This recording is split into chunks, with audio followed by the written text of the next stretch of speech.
പ്രിയപ്പെട്ട പ്രേക്ഷകരെ, സ്വാഗതം ജനസഭയിലേക്ക്.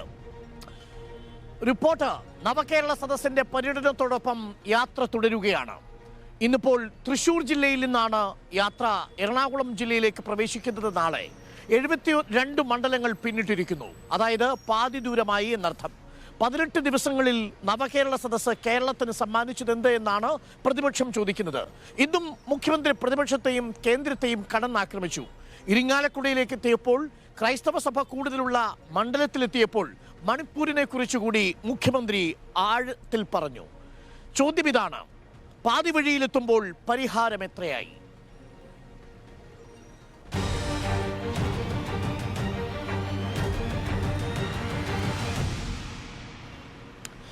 ചർച്ചയിൽ എനിക്കൊപ്പം റിപ്പോർട്ടർമാർ ദീപക് മലയമ്മ, മുബഷി, അലി അക്ബർ ഷാ, ഒപ്പം സാനിയോ മനോമി, ജെയ്സൺ എന്നിവർക്കൊപ്പം CPIയുടെയും കോൺഗ്രസിന്റെയും BJPയുടെയും അതിഥികളും പങ്കെടുക്കുന്നു.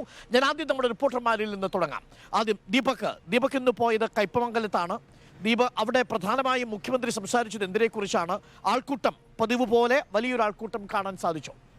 മുഖ്യമന്ത്രി വളരെ സെലക്റ്റീവായിട്ട് ഇപ്പോൾ സംസാരിക്കുന്നത്. മണ്ഡലങ്ങളെ കൃത്യമായിട്ട് നോക്കുന്നുണ്ട്. അത് നേരത്തെ തയ്യാറാക്കിയതാണെന്നുള്ളത് നമുക്കറിയാം. എങ്കിൽ പോലും അത് കൃത്യമായിട്ട് ആ രീതിക്ക് തന്നെ അവതരിപ്പിക്കുന്നത്. ഇന്ന് 12:45 കൂടിയിട്ടാണ് അവിടേക്ക് എത്തുന്നത്. കേവലം 20 മിനിറ്റ് സംസാരിച്ചു.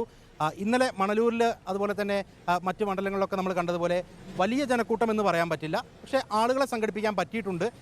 മുൻകാലങ്ങളിൽ, അതായത് കഴിഞ്ഞ ദിവസങ്ങളിലൊക്കെ നമ്മൾ പൈവളിക മുതൽ ഇങ്ങോട്ട് നോക്കുമ്പോൾ ആ ഒരു ഓളം തൃശ്ശൂരിൽ ഉണ്ടോ എന്ന് ചോദിച്ചാൽ ഞാൻ വ്യക്തിപരമായിട്ട് പറയും ഇല്ല എന്ന്. കാരണം അങ്ങനെയുള്ള ഒരു കാഴ്ചയല്ല നമ്മൾ കണ്ടിട്ടുള്ളത്. അതായത് തൃശ്ശൂരിൽ എത്തുമ്പോഴേക്കും ആൾക്കൂട്ടം ദുർബലമാവുന്നു, ആ ഓളത്തിന്റെ പൊലിമയും കുറയുന്നു. അതെ, പാലക്കാടും മലപ്പുറവും കണ്ട കാഴ്ച പോലും തൃശ്ശൂരിലേക്ക് എത്തിയപ്പോൾ ഇല്ല. ഇനിയിപ്പോൾ തെക്കൻ ജില്ലകളിലേക്ക് എങ്ങനെയാണ് എന്നുള്ളതിന്റെ അതൊരു സൂചനയാണോ എന്നുള്ളതാണ് പ്രധാനപ്പെട്ട നിരീക്ഷണമാണ്. അലി അക്ബർ ഷാ, എവിടെയാണ് അലി അക്ബർ ഷാ പോയത്? ഇരിങ്ങാലക്കുടയിലാണ് അല്ലേ?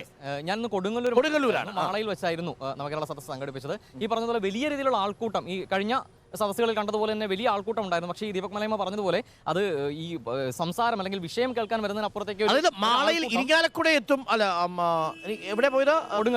കൊടുങ്ങല്ലൂരിൽ വലിയ ആൾക്കൂട്ടം ഉണ്ടായിരുന്നു. പക്ഷെ അവർ ഈ വിഷയം കേൾക്കാൻ വരുന്നതാണോ ബസ് കാണാൻ വരുന്നതാണോ എന്നുള്ള ഒരു സംശയം അവിടെയുണ്ട്. കാരണം വലിയൊരു ആൾക്കൂട്ടം കൊഴിഞ്ഞു പോകുന്ന സാഹചര്യം മുഖ്യമന്ത്രി പ്രസംഗിച്ച് തുടങ്ങുമ്പോഴേക്കും ഒരു വലിയ ആൾക്കൂട്ടം കൊഴിഞ്ഞു പോകുന്നുണ്ടായിരുന്നു. മറ്റൊരു കാര്യം, മുഖ്യമന്ത്രിയുടെ വിഷയം അരുൺകുമാർ പറഞ്ഞതുപോലെ പ്രധാനമായും ഫോക്കസ് ചെയ്ത് മണിപ്പൂരിൽ തന്നെയായിരുന്നു. മണിപ്പൂരിൽ തൃശ്ശൂരിലേക്ക് എത്തിയപ്പോൾ മണിപ്പൂരിലെ വിഷയത്തെക്കുറിച്ച് കൂടുതൽ ശ്രദ്ധിച്ചു തുടങ്ങി. തീർച്ചയായും ഒരു ക്രൈസ്തവ വിഭാഗത്തിന്റെ ഒരു വലിയ ആധിപത്യമുള്ള ഇടങ്ങളിലേക്ക് എത്തുമ്പോൾ മണിപ്പൂർ തന്നെ ഒരു ഫോക്കസ് ടോപ്പിക്കായി മാറുന്നുണ്ട്.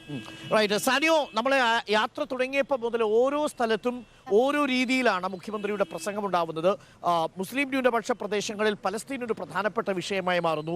കൊടുങ്ങല്ലൂരിലേക്കും തൃശ്ശൂരിലേക്കും എത്തുമ്പോൾ ക്രിസ്ത്യൻ സമുദായത്തോടുള്ള കേന്ദ്രത്തിന്റെ നിലപാടൊരു പ്രധാനപ്പെട്ട ചർച്ചാ വിഷയമായി മാറുന്നു. അപ്പോൾ ഇതിൽ രാഷ്ട്രീയവും തിരഞ്ഞെടുപ്പും ഒക്കെ ഈ സർക്കാർ സംഘടിപ്പിക്കുന്ന പരിപാടിയിലുണ്ട്. തീർച്ചയായും അങ്ങനെ തന്നെ വേണം കരുതാൻ. എത്ര തന്നെ ഇല്ല എന്ന് പറഞ്ഞാലും ഇതൊരു സർക്കാരിന്റെ ഒരു സ്പോൺസേർഡ് രാഷ്ട്രീയ പരിപാടി കൂടിയാണെന്ന് വേണം ഇതിൽ നിന്ന് നമുക്ക് മനസ്സിലാക്കാൻ. അതൊരു യാഥാർത്ഥ്യമാണ്. അതുകൊണ്ട് തന്നെയാണ് പലയിടങ്ങളിലും പല വിഷയങ്ങൾ, അതായത് കാസർഗോഡ് എത്തുമ്പോൾ മറ്റൊരു വിഷയം, ഇങ്ങ് തൃശ്ശൂരേക്ക് എത്തുമ്പോൾ മണിപ്പൂർ തന്നെ സംസാരിക്കുന്നു. സർക്കാരിന്റെ വികസന പ്രവൃത്തികൾ പറയാനാണെങ്കിൽ എന്തിനാണ് മണിപ്പൂർ പറയുന്നത് എന്നൊരു ചോദ്യമുണ്ട്. പക്ഷേ അത് രാഷ്ട്രീയമാണ്. കൃത്യമായി രാഷ്ട്രീയം പ്രചരിപ്പിക്കാൻ തന്നെയാണ് ഈ യാത്ര. എനിക്ക് പുതുക്കാട് മണ്ഡലത്തിലാണ്. അവിടെ ഇപ്പോഴും മുഖ്യമന്ത്രി എത്തിയിട്ടില്ല. അല്പസമയത്തിനകം എത്തുന്നതാണ് അറിയുന്നത്. വലിയ ആൾക്കൂട്ടം പുതുക്കാട് മണ്ഡലത്തിലുണ്ട്. മുഖ്യമന്ത്രി തന്നെ പറഞ്ഞൊരു കോട്ടുണ്ട്. അതായത് പ്രതിപക്ഷത്തിനെ വെച്ചുകൊണ്ടാണ് അത് പറഞ്ഞിരിക്കുന്നത്. ജനാധിപത്യപരമായിട്ട് നിങ്ങൾക്ക് പ്രതിഷേധിക്കാനുള്ള അവകാശമുണ്ട് പ്രതിപക്ഷത്തിന്. അതേസമയം ആ ഒരു അവകാശം ഞങ്ങൾക്കുമുണ്ട്. എന്തുകൊണ്ട് നിങ്ങൾ പങ്കെടുത്തില്ലെന്നും എന്തൊക്കെ കാര്യങ്ങൾ ഇവിടെ പറയണമെന്നുള്ള കാര്യം ഞങ്ങൾ തീരുമാനിക്കും എന്നുള്ള നിലപാട് സ്വീകരിച്ചു. അതായത് ഇന്ന് ഗവർണറെ കുറിച്ചും മുഖ്യമന്ത്രി വളരെ രൂക്ഷമായി സംസാരിച്ചിട്ടുണ്ട്. അതായത് അദ്ദേഹത്തിന് സംഘർഷം ഹോബിയാണെന്നാണ് മുഖ്യമന്ത്രി പറഞ്ഞിരിക്കുന്നത്. മാത്രമല്ല രാജ്ഭവനിലേക്ക് അടക്കം SFI നടത്തിയ പ്രതിഷേധത്തെ മുഖ്യമന്ത്രി ന്യായീകരിക്കുകയും ചെയ്യുന്നുണ്ട്. ഒരു കൂട്ടം കുട്ടികൾ ഈ പ്രതിഷേധവുമായി രംഗത്തെത്തിയിട്ടുണ്ട് എന്ന് മുഖ്യമന്ത്രി പറഞ്ഞു വെക്കുന്നുണ്ട്. തൃശ്ശൂർ ജില്ലയിലേക്ക് പ്രവേശിക്കുന്നതോടുകൂടി ഒരു സൂചനയാണോ? ആൾക്കൂട്ടം ദുർബലമാവുന്നു, വലിയ ഓളം ഉണ്ടാവുന്നില്ല എന്നൊക്കെ നമ്മൾ നിരീക്ഷിക്കുകയാണെങ്കിൽ ഇങ്ങോട്ട് വരുന്തോറും ഈ ജനസദസ്സിലുള്ള ജനങ്ങളുടെ ഒഴുക്ക് കുറയുന്നു എന്നാണോ മനസ്സിലാക്കേണ്ടത്? അതല്ല തൃശ്ശൂരിന്റെ മാത്രം ഒരു സാഹചര്യമാണോ അത്? നിരീക്ഷിക്കുന്നത് ഒന്ന്, കാസർഗോഡ് നിന്ന് അതിവേഗത്തിൽ പുറപ്പെട്ട ഒരു വന്ദേ ഭാരത് തൃശ്ശൂർ എത്തുമ്പോഴേക്കും സ്ലോ ആയി തുടങ്ങിയിരിക്കും. അതിൽ വേഗത നഷ്ടപ്പെട്ടു തുടങ്ങിയിരിക്കുന്നു എന്നാണ് എൻ്റെ ഒരു വിലയിരുത്തൽ.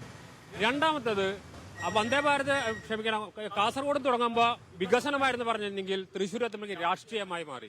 അതായത് ഈ യാത്രയുടെ യാത്ര യഥാർത്ഥത്തിൽ എക്സ്പോസ് ചെയ്യപ്പെട്ടു. അത് എന്തിനു വേണ്ടിയാണ് ഈ യാത്ര നടത്തുന്നതെന്ന് തൃശ്ശൂർ എത്തുമ്പോഴേക്കും വളരെ വ്യക്തം. വികസനമല്ല, രാഷ്ട്രീയം കൂടി പറയുന്ന ഒരു വേദിയായി. പക്ഷെ അവിടെ ഈ കേന്ദ്രത്തെക്കുറിച്ച് കോഴിക്കോട് സംസാരിച്ചിട്ടുണ്ട്, കണ്ണൂർ സംസാരിച്ചിട്ടുണ്ട്. കേന്ദ്രത്തിനെതിരെ കേന്ദ്രമാണ് സംസ്ഥാനത്തിന്റെ സാമ്പത്തിക സ്ഥിതിയെ ഞെരുക്കുന്നത് എന്നത് കണ്ണൂരും ആവർത്തിച്ച കാര്യം തന്നെയാണ് ജീസ്. പക്ഷേ ഒരു തുടക്കത്തിൽ ആളുകൾക്ക് ഉണ്ടാകുന്ന ഒരു കൗതുകം, ഈ യാത്ര, അതിന്റെ പുതുമ, ആ പുതുമ ഈ യാത്രയ്ക്ക് നഷ്ടപ്പെട്ടു. അതായത് തൃശ്ശൂർ എത്തുമ്പോഴേക്കും ആ പുതുമ നഷ്ടപ്പെട്ടു. കൂടുതൽ രാഷ്ട്രീയം കടന്നു.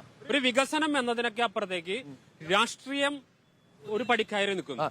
അതിനകത്ത് സ്വാഭാവികമായും കരുവന്നൂർ അടക്കമുള്ള വിഷയങ്ങളും പ്രതിഫലിച്ചേക്കാം അല്ലേ? ഇന്ന് കരുവന്നൂരിൽ കരുവന്നൂരിലെ കോൺഗ്രസിന്റെ നേതൃത്വത്തിൽ ഒരു പ്രതിഷേധം കരുവന്നൂർ ബാങ്കിന്റെ മുന്നിൽ നിന്ന് ആരംഭിച്ച് ഇരിഞ്ഞാലക്കുട സഭ ഈ സദസ്സ് നടക്കുന്നിടത്തേക്കായിരുന്നു. പക്ഷേ മാപ്രാണ ഭാഗത്ത് വെച്ച് അവർ തടഞ്ഞു. DCC പ്രസിഡന്റ് നേതൃത്വത്തിലായിരുന്നു യാത്ര. ഞാൻ നേരത്തെ പറഞ്ഞത് ഇതൊരു രാഷ്ട്രീയ ജാതിയായി മാറുന്നു എന്ന് സർക്കാർ സ്പോൺസേഡ് രാഷ്ട്രീയ ജാഥ. നമ്മൾ തുടക്കത്തിൽ തന്നെ സൂചിപ്പിച്ചൊരു വാക്കുണ്ട് ജെയ്സൺ. ഇത് പാർട്ടിയുടെ സംഘാടനം, സർക്കാരിന്റെ സ്പോൺസർഷിപ്പ് എന്ന രീതിയിലേക്ക് കാര്യങ്ങൾ പൂർണ്ണമായിട്ടും മാറും, എക്സ്പോസ് ചെയ്യപ്പെട്ടു. അതായത് ആ യാത്രയിൽ അവർ ഒളിച്ചു വെച്ചിരിക്കുന്ന ഒരു സാധനം ഉണ്ടല്ലോ, നമ്മൾ എല്ലാത്തിന്റെ ഉള്ളിൽ ഒളിഞ്ഞിരിക്കുന്ന. അതായത് രണ്ടാം ഘട്ട വികസനം എന്ന് പറയുന്നതിനും അപ്പുറത്തേക്ക് ഇപ്പോൾ വർഗീയതയ്ക്കെതിരെ സംസാരിച്ചു തുടങ്ങുന്നു. അത് രണ്ടാം ഘട്ട കേരളത്തിന്റെ വികസനത്തിന്റെ മറ്റൊരു മുഖമാണെന്ന് വേണമെങ്കിൽ വാദിക്കാം. പക്ഷേ ഗവർണറിനെതിരെ സംസാരിക്കുന്നു, കേന്ദ്രത്തിനെതിരെ ആഞ്ഞടിക്കുന്നു, പ്രതിപക്ഷത്തിനെതിരെ ജനങ്ങളുടെ പരാതികൾ എന്നതിനപ്പുറത്തേക്ക്. പക്ഷെ പരാതി സ്വീകരിക്കുന്നുണ്ട്, പരാതി സ്വീകരിക്കുന്നത് ആ ആദ്യഘട്ടത്തിലുണ്ടായിരുന്ന ഒരു ആഴം, അതായത് ആ കൗതുകം, പുതുമൊക്കെ നഷ്ടപ്പെട്ട് എന്താണ് ആ കടലാസിന് ഒളിഞ്ഞിരിക്കുന്നത്. അതെ, റൈറ്റ്. നമുക്കൊപ്പം രാഷ്ട്രീയ അതിഥികൾ കൂടി ചേരുന്നുണ്ട്. CPIയിൽ നിന്നും KP സന്ദീപ്, കോൺഗ്രസിൽ നിന്നും ഷാൻ പെല്ലിശ്ശേരി, BJPയിൽ നിന്നും ഷാജിമോൻ വട്ടക്കാട് എന്നിവരാണ് നമ്മുടെ ചർച്ചയിൽ ചേരുന്നത്. സന്ദീപ് സ്വാഗതം, ഷാൻ സ്വാഗതം. സന്ദീപ്, തൃശ്ശൂരിലേക്ക് എത്തുമ്പോഴേക്കും ജനസദസ്സ് ദുർബലമായി തുടങ്ങുകയാണോ? ജെയ്സൺ സൂചിപ്പിച്ചതുപോലെ രാഷ്ട്രീയമായ ഒരു പരിപാടിയായി ഇത് തീർന്നിരിക്കുന്നു എന്നത് ബോധ്യപ്പെടുകയാണോ? എക്സ്പോസ് ചെയ്യപ്പെട്ടോ നവകേരള സദസ്സ്? ഒരിക്കലുമില്ല. കാസർഗോഡ് നിന്ന് ആരംഭിച്ച് തൃശ്ശൂരിലേക്ക് എത്തുമ്പോൾ സംഘാടകരെ പ്രതീക്ഷകളെ മറികടന്നുകൊണ്ടുള്ള ആൾക്കൂട്ടവും ജനസഞ്ചയവുമാണ് ഒത്തുചേരുന്നത്.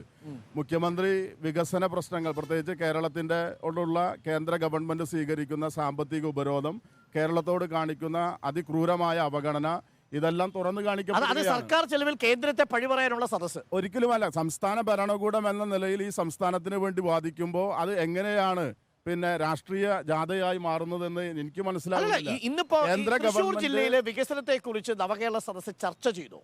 തീർച്ചയായും എത്രയോ പ്രശ്നങ്ങൾ നമ്മുടെ ഈ കഴിഞ്ഞു പോയ 7 മണ്ഡലങ്ങളിലും ധാരാളം ഇത്തരത്തിലുള്ള വിഷയങ്ങൾ ചർച്ച ചെയ്യപ്പെട്ടു. ഇന്നലെ നാട്ടിക നിയോജക മണ്ഡലത്തിൽ തീരദേശ മേഖലയിലെ ജനങ്ങളുമായി ബന്ധപ്പെട്ട് ഓക്കിക്കു ശേഷം നടത്തിയ ധാരാളം വികസന പ്രവർത്തനങ്ങൾ മുഖ്യമന്ത്രി തന്നെ ചൂണ്ടിക്കാണിക്കുകയുണ്ടായി.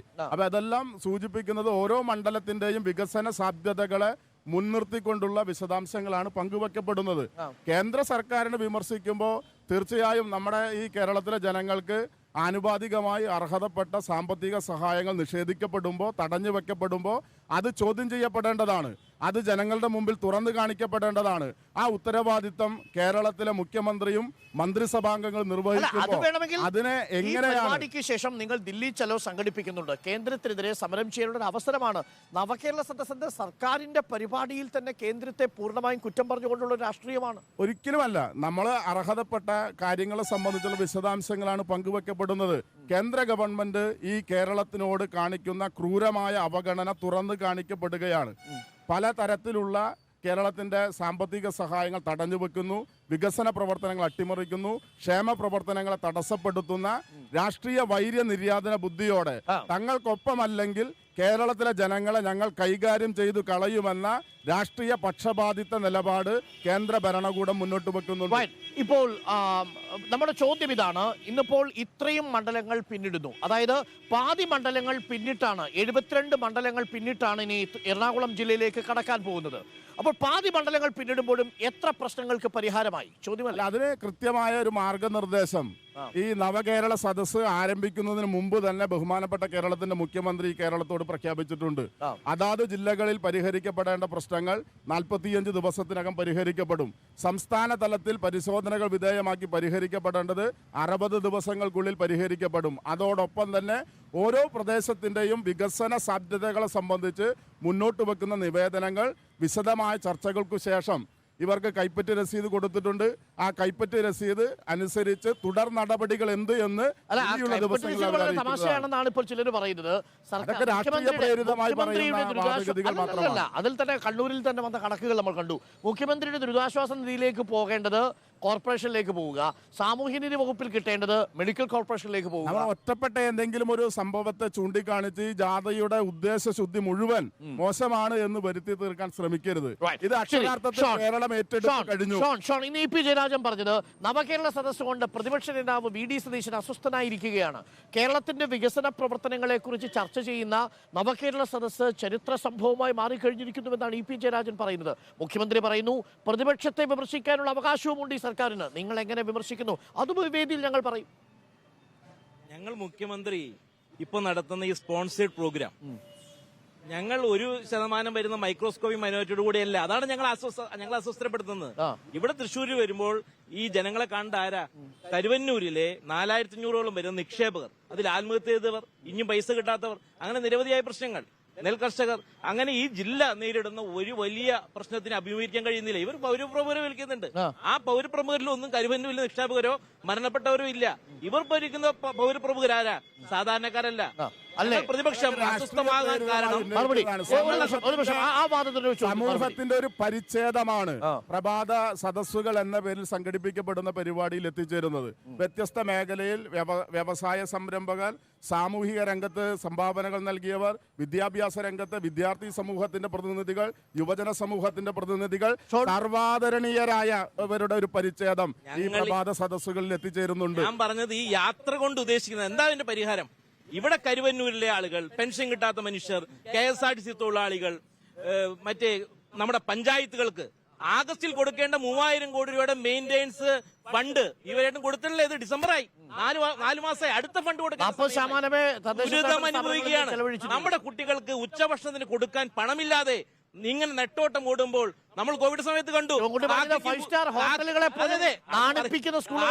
പൂച്ചയ്ക്കും ഭക്ഷണം കൊടുക്കാൻ ആവശ്യപ്പെട്ട മുഖ്യമന്ത്രി ഈ കുട്ടികൾക്ക് ഭക്ഷണം കൊടുക്കാൻ കഴിയുന്നില്ല. ഈ കേരളം വലിയ പ്രതിസന്ധിയിലേക്ക് പോവാണ്. കേരളത്തിനോടുള്ള സാമ്പത്തികമായ കാര്യങ്ങളിൽ കേന്ദ്ര ഭരണകൂടം സ്വീകരിക്കുന്ന നടപടികളെ സംബന്ധിച്ച് ഒരു അക്ഷരം ഈ ഷോൺ പെല്ലിശ്ശേരി സംസ്ഥാന സർക്കാർ എന്തിനാണെന്നാണ് പ്രതിപക്ഷം ചോദിക്കുന്നത്. കേന്ദ്രത്തിൽ നിന്ന് കിട്ടേണ്ടത് എല്ലാം കേന്ദ്രമാണ് തരുന്നത്. സ്വന്തം നിലയിൽ കണ്ടെത്തുന്നത് കഴിച്ച് നമുക്ക് മുന്നോട്ട് പോകാൻ പരിമിതികളുണ്ട്. സ്വാഭാവികമായും കേന്ദ്ര ഭരണകൂടത്തിന്റെ നല്ല പിന്തുണ ഈ കാര്യത്തിൽ ഉണ്ടാകണം. കക്ഷി രാഷ്ട്രീയ ചിന്തയുടെ ഭാഗമായി കേന്ദ്ര ഭരണകൂടം കേരളത്തിനെതിരെ ഒരു സാമ്പത്തിക ഉപരോധം പ്രഖ്യാപിക്കുന്നു. ആ സാമ്പത്തിക ഉപരോധത്തെ ചോദ്യം ചെയ്യാൻ സ്വാഭാവികമായും പ്രതിപക്ഷം ഈ കേരളത്തോട് പിന്നെ ഇത് ഉള്ളവരാണ് എങ്കിൽ തീർച്ചയായും നിലപാട് രാജേഷ് പറഞ്ഞത് 4.5 വർഷം കേന്ദ്രം ഇങ്ങനെ പിടിമുറുക്കുന്നതിനെ കുറിച്ച് സംസാരിക്കാതിരുന്ന UDF-ന്റെ MP-മാര് നവകേരള സദസ്സ് 18 ദിവസം പൂർത്തിയാകുമ്പോൾ കേരളം ചോദ്യം ചെയ്യുന്നുവെന്ന് കാണുമ്പോൾ UDF MP-മാർ അതിലൊരാൾ പോയിട്ട് ഒരു അടിയന്തര പ്രമേയത്തിന് നോട്ടീസ് കൊടുക്കുകയാണ്. ടി എൻ പ്രതാപൻ പറയാണ് കേന്ദ്രം ഞെരുക്കുന്നു. 4.5 വർഷമായി ഇങ്ങനൊരു വാദം നിങ്ങൾക്കില്ലായിരുന്നു. അങ്ങനൊരു വാദം നിങ്ങളിൽ ഉണ്ടാക്കിയത് നവകേരള സദസ്സിന്റെ ഗുണമാണ്. നിങ്ങൾ ചെയ്ത റിപ്പോർട്ടുണ്ട് എന്താ? ഇന്ത്യയുടെ പാർലമെന്റിൽ ഇരുമുഴക്കമായ UDF നേതാവ് NK പ്രേമചന്ദ്രൻ ചോദിച്ചില്ലേ നേരിട്ട് കേരളത്തിന്റെ ധനകാര്യമന്ത്രിയോട് എന്താണ് കേരളത്തിന് കൊടുക്കാത്തതെന്ന്? വ്യക്തമായി നിർമ്മല സീതാരാമൻ പറഞ്ഞില്ലേ, ഞങ്ങൾ കേന്ദ്രത്തിനെതിരെ അതിശക്തമായി പോരാട്ടമായി മുന്നോട്ട് പോകും. ഈ കേരളക്കരയെ സംരക്ഷിക്കുന്ന ഉത്തരവാദിത്വം അത് ഐക്യജനാധിപത്യം കൂടിയാണ്. ഞങ്ങൾ നിരന്തരമായി പാർലമെന്റിൽ ചോദ്യം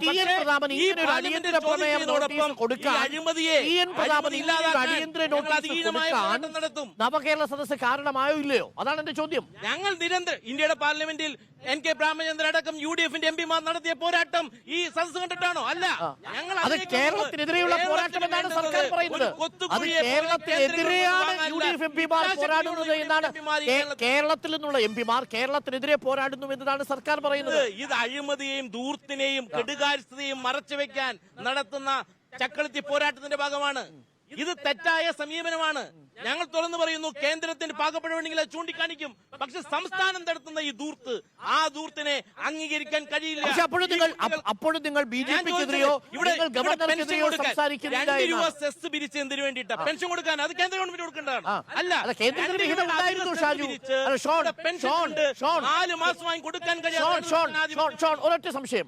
3.5 വർഷമായി കേന്ദ്രത്തിൽ നിന്ന് പെൻഷന്റെ ഇനത്തിൽ കിട്ടേണ്ട 569 കോടി രൂപയുണ്ട്. ആ പണം കിട്ടാതെ പോയതുകൊണ്ട് അല്ലെങ്കിൽ ആ സാഹചര്യത്തിൽ പ്രതിപക്ഷം ഒരു വാക്ക് കേന്ദ്രത്തിനെതിരെ സംസാരിച്ചോ?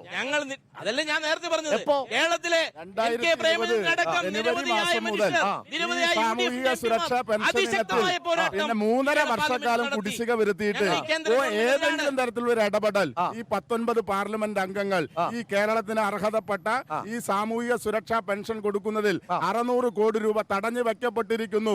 നിങ്ങൾ ഈ പണം കൊടുക്കണം അടിയന്തരമായി. പാവപ്പെട്ട 80 വയസ്സ് കഴിഞ്ഞവർക്ക് ഒരു 500 രൂപ, അതിന് താഴെയുള്ള പിന്നെ ഭിന്നശേഷിക്കാരായ ആളുകൾക്ക് ഒരു 200 ചെറിയ സംഖ്യ 5 ലക്ഷത്തോളം വരുന്ന ആളുകൾക്ക് കൊടുക്കുന്ന ഈ സംഖ്യ പോലും കൊടുക്കാൻ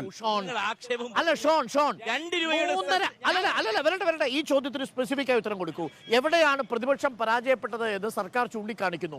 ഈ 3.5 വർഷത്തെ ഏകദേശം 600 കോടിയിൽ താഴെ രൂപ ക്ഷേമ പെൻഷനായി കേന്ദ്രം കൊടുക്കുന്ന 5.8 ലക്ഷം ആളുകൾക്ക് കൊടുക്കുന്നതിൽ കുടിശ്ശിക വരുത്തി. കേരളത്തിലെ ഏതെങ്കിലും ഒരു UDF MPയോ കോൺഗ്രസ് പ്രതിനിധിയോ ഇക്കാര്യത്തിൽ ശബ്ദിച്ചിട്ടുണ്ടോ? ഇതിന് ചോദിക്കാൻ ഇച്ഛാശക്തി കാണിച്ചത് കേരളത്തിലെ UDF നേതാവ് NK പ്രേമചന്ദ്രനാണ്. ഇന്ത്യയുടെ പാർലമെന്റിൽ നിർമ്മലാ സീതാരാമൻ അതിന് മറുപടി പറഞ്ഞു. അതിനനുസൃതമായ രീതിയിൽ ഇതേ പ്രതാപൻ കഴിഞ്ഞു പോയ 3.5 വർഷക്കാലം പാർലമെന്റിലുണ്ടല്ലോ. ഒരക്ഷരം ഈ പാവപ്പെട്ട മനുഷ്യർക്ക് വേണ്ടി, ഈ സാധുക്കളായ പട്ടിണി പാവങ്ങളായ മനുഷ്യർക്ക് വേണ്ടി പറഞ്ഞില്ല. 2 രൂപയുടെ അധിക സെസ് പിരിച്ചിട്ട് ഇപ്പൊ 4 മാസമായി അത് കൊടുക്കുന്നില്ല. ഷാജു, നിങ്ങൾ കേരളത്തോട് കാണിക്കുന്ന വിവേചനം പ്രതിപക്ഷം വേണ്ടത്ര ശബ്ദമുയർത്തിയില്ല എന്നതാണ് സർക്കാരിന്റെ വാദം. ഇന്നും ഇപ്പോ ഇരിങ്ങാലക്കുടയിൽ മുഖ്യമന്ത്രി സംസാരിച്ചുകൊണ്ടിരിക്കുകയാണ്. കേന്ദ്രം കേരളത്തെ ഞെരിക്കുകയും കേരളത്തെ ദ്രോഹിക്കാൻ ശ്രമിക്കുകയും ചെയ്യുമ്പോൾ പ്രതിപക്ഷം അതിനോടൊപ്പം നിൽക്കുകയാണ് എന്നതാണ് മുഖ്യമന്ത്രി പറയുന്നത്. ഇന്ന് ഗവർണറെ കുറിച്ച് കൂടി പറഞ്ഞു. ഗവർണറെ കൂടി ഉപയോഗിച്ചുകൊണ്ടാണ് കേരളത്തിനെതിരെ പോരാടുന്നത്. അപ്പോഴും പ്രതിപക്ഷം നിശബ്ദമാണ് എന്നാണ് പറയുന്നത്. കേന്ദ്രം കേരളത്തോട് കാണുന്ന വിവേചനത്തെ വിളിച്ചു പറയാനും കൂടി ഈ നവകേരള സദസ്സ് ഉപയോഗിക്കുന്നത് എന്താ തെറ്റ്? അല്ല, കേന്ദ്ര സർക്കാരിനെ സംബന്ധിച്ച് കേന്ദ്ര സർക്കാർ കേരളത്തിന് ചില്ലിക്കാശ് കൊടുക്കാനില്ല. അങ്ങനെ പറയരുത്. ചില്ലിക്കാശ് കൊടുക്കാനില്ല. ഞാൻ തെളിവ് തരാം. ഞാൻ കണക്ക് പറയാം. 5732 കോടി രൂപ കൊടുക്കാനില്ല. അരുൺ വെറുതെ സർക്കാരിനെ സഹായിക്കുന്ന നിലപാട് സ്വീകരിക്കണം. ഞാൻ പറഞ്ഞോട്ടെ, സർക്കാർ തെറ്റു പറഞ്ഞാൽ നമ്മൾ ചൂണ്ടിക്കാണിക്കും. ഇനി കേന്ദ്രം പറഞ്ഞാലും നമ്മൾ ചൂണ്ടിക്കാണിക്കും. BJPക്ക് പറയാനുള്ള പറയട്ടെ. അതായത് NDRF 3000 കോടി രൂപ കേന്ദ്രം കേരളത്തിന് കൊടുത്തു. അതിൽ 900 കോടി രൂപ മാത്രമാണ് ചിലവഴിച്ചത്. വീണ്ടും 2500 കോടി രൂപ കൊടുത്തു. അതിന്റെ ഒരു ചില്ലിക്കാശ് പോലും ചെലവഴിച്ചില്ല. അതുമാത്രമല്ല അതിന് യൂട്ടിലൈസേഷൻ സർട്ടിഫിക്കറ്റ് കൊടുത്തിട്ടില്ല. 5500 കോടി കൊടുത്തിട്ട് 900 കോടി രൂപ മാത്രമാണ് ചെലവഴിച്ചിട്ടുള്ളത്. അതുമാത്രമല്ല ദേശീയപാത വികസനത്തിന് 65,000 കോടി രൂപയാണ് കേന്ദ്ര സർക്കാർ കൊടുത്തത്. ഒറ്റ ചോദ്യം, അതിനകത്തൊരു 5880 കോടി രൂപ സംസ്ഥാനത്തിന്റെ കയ്യിൽ പിരിച്ചു. സ്വാഭാവികമായിട്ട് നമുക്ക് അറിയാൻ സാധിക്കും. എല്ലാ സംസ്ഥാനങ്ങൾക്കും വിഹിതമുണ്ട്.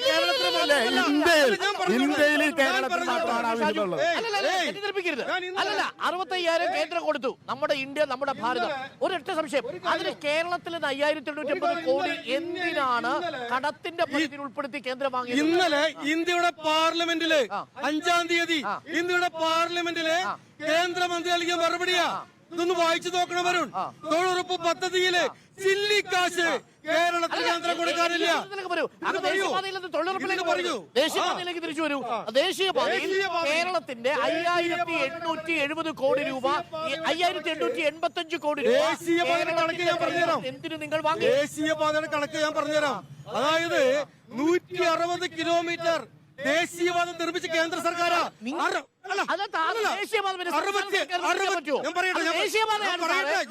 ചോദ്യം ഇതാണ്, ആ ദേശീയപാതയിൽ 5885 കോടി സംസ്ഥാനത്തിന്റെ കയ്യിൽ നിന്ന് എന്തിനു വാങ്ങി?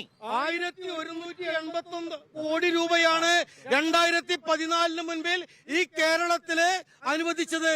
2014 ശേഷം 65,000 കോടി രൂപ അനുവദിച്ചു. അതുമാത്രമല്ല, ഒരു കാര്യം മനസ്സിലാക്കണം, കേരളത്തിലെ PWD റോഡുകൾക്ക് 506 കോടി രൂപയാണ് കേന്ദ്രം കൊടുത്തത്. കൊടുത്തത്.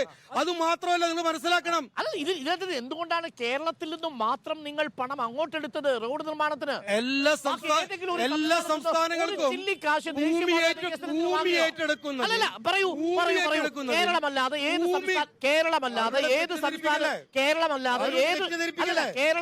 ഏത് സംസ്ഥാനത്ത് നിന്ന് 5000 കോടി രൂപ ദേശീയപാത വികസനത്തിന് വാങ്ങി? ദേശീയപാത വികസനത്തിന്റെ ഭാഗമായി ഭൂമി എല്ലാ സംസ്ഥാനവും ഉണ്ട്. ഇല്ല കേരളത്തിലെ